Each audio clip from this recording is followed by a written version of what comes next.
মকর রাশির কর্ম এবং ব্যবসা ২০২৬ যেটা দেখা যাচ্ছে যে এবছর কর্মপ্রার্থীদের কর্মলাভের সম্ভাবনা আছে, নতুন কোনো কর্মপ্রাপ্তি হতে পারে।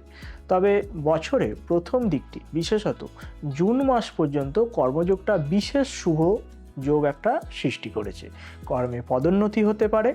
যারা সেলফ প্রফেশনে আছেন, হয়তো যেমন ডাক্তার বা হয়তো কোনো উকিল বা এরকম ধরনের যারা সেলফ প্রফেশনে আছেন, অ্যাডভোকেট ছাড়াও আরও বিভিন্নজন সবাই সেলফ প্রফেশনে আছেন, তাদের ক্ষেত্রেও যথেষ্ট উন্নতি ঘটবে।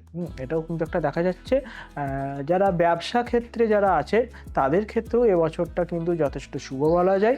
বৎসরের মধ্যবর্তী সময়ের পর থেকে ব্যবসায় সার্বিক উন্নতি এবং ভালো অর্থ লাভ একটা হওয়ার সম্ভাবনা দেখা যাচ্ছে। তাহলে মকর রাশির ওভারঅল কেরিয়ার যদি আমরা বলি, কর্মক্ষেত্র বা ব্যবসায়িক দিক দুটোই কিন্তু খুবই ভালো দেখা যাচ্ছে।